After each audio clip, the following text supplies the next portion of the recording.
Picture this: a studio president on the record blaming her own fans for being male-dominated, an actress sharing hundreds of racist messages live on her own Instagram, a canceled show blamed publicly on the alt-right, a leading man convicted of assault fired the same day the verdict came down, Snow White's own star needing actual security guards before the movie even opened.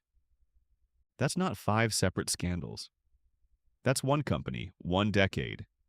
And here's the part that should bother you more. In 2026, while all of that was already on the record, that same studio had its best year at the box office in over a decade. Disney isn't struggling. Disney is winning, and every single time the cameras turn toward the people running it, the explanation is always the same. The problem isn't us, it's them.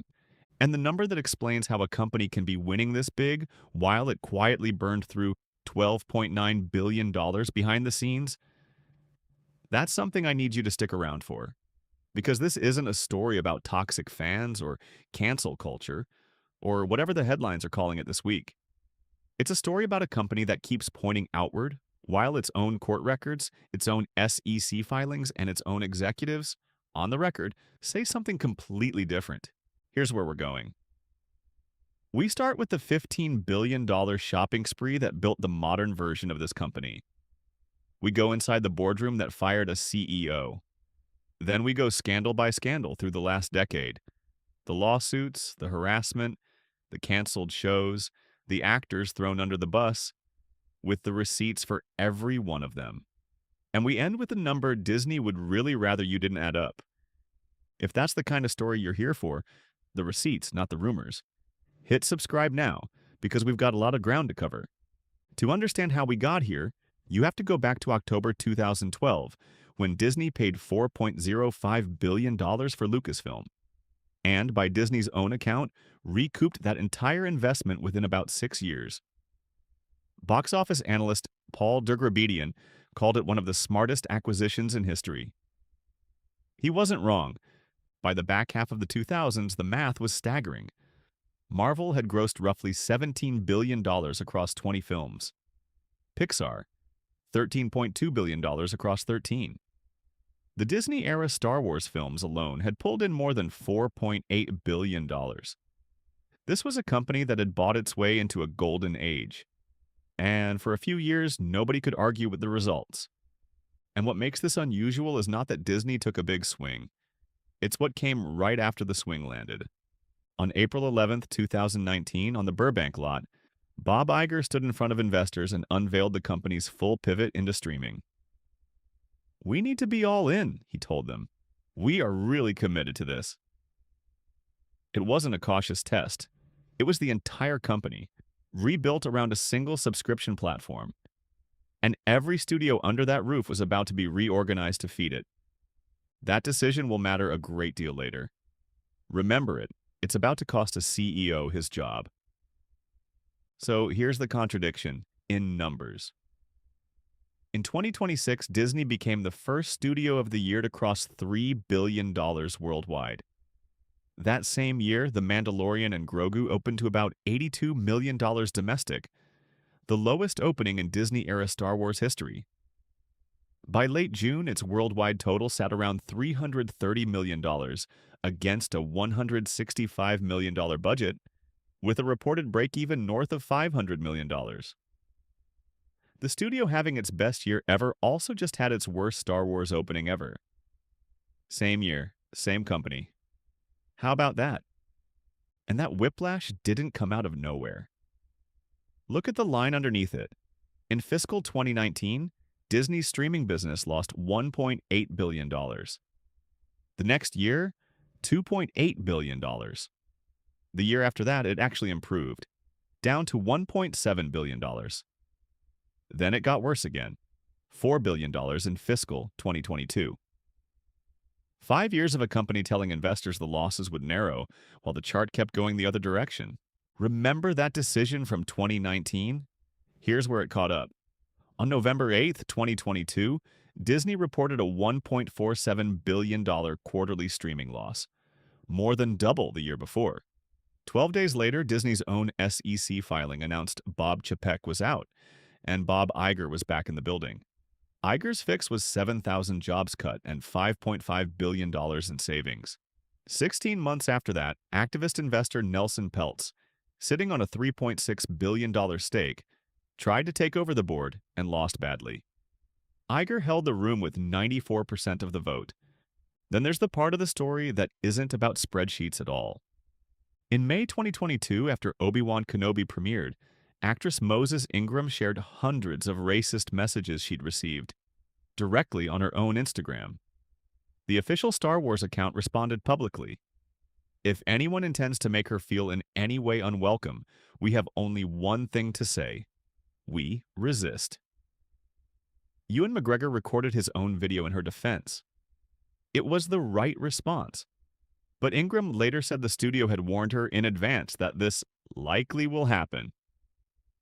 Lucasfilm didn't just react to the harassment, they expected it.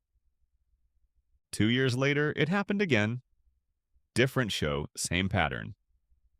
After Lucasfilm declined to renew The Acolyte for a second season, star Amandla Stenberg posted that the show had faced, in her words, a rampage of hyper-conservative bigotry and vitriol, prejudice, hatred, and hateful language, and thanked the fans who'd stood with her in the face of the alt-right.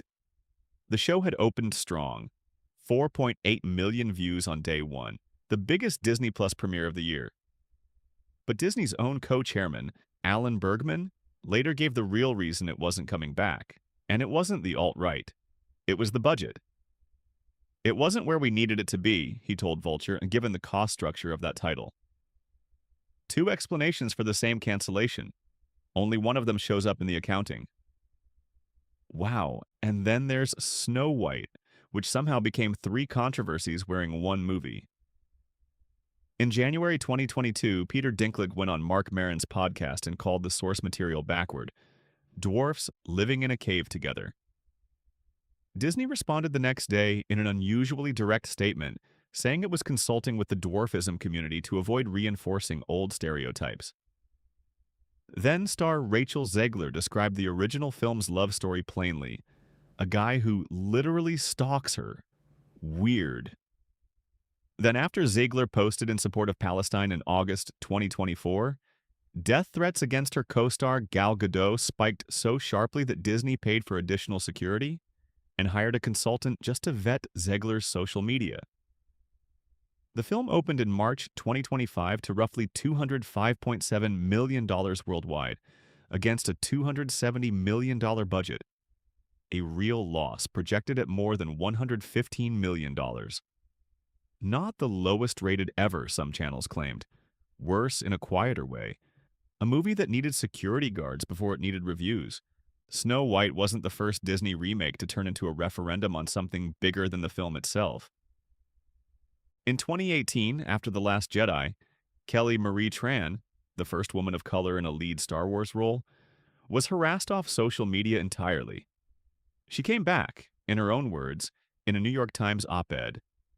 The harassment, she wrote, confirmed that she belonged in margins, valid only as a minor character. She didn't get an apology from the company. She wrote her own ending.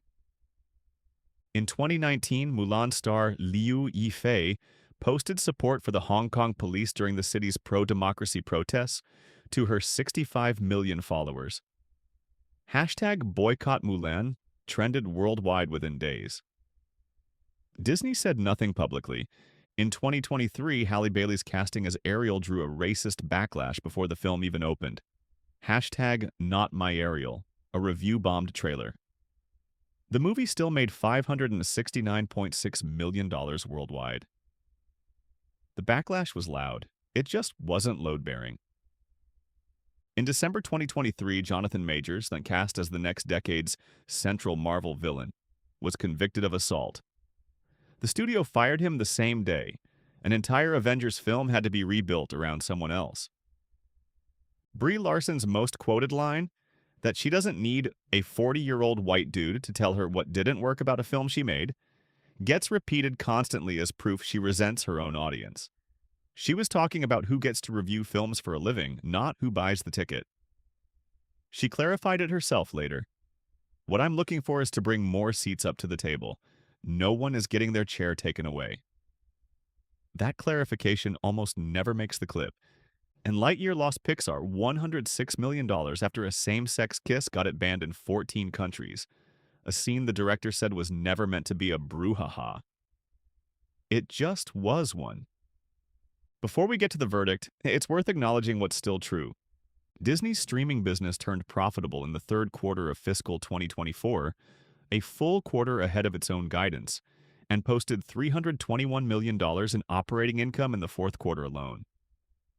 Inside Out 2 became the highest-grossing animated film ever made, eventually settling around $1.7 billion dollars worldwide, ahead of even Frozen 2. And the 2026 run isn't a fluke. Toy Story 5 opened to $160 million dollars domestic, $312 million dollars worldwide. The biggest global opening of the year, with an A Cinema score and a 93% on Rotten Tomatoes. Audiences are showing up, and when it came time to actually hand over the company, there was no chaos at all.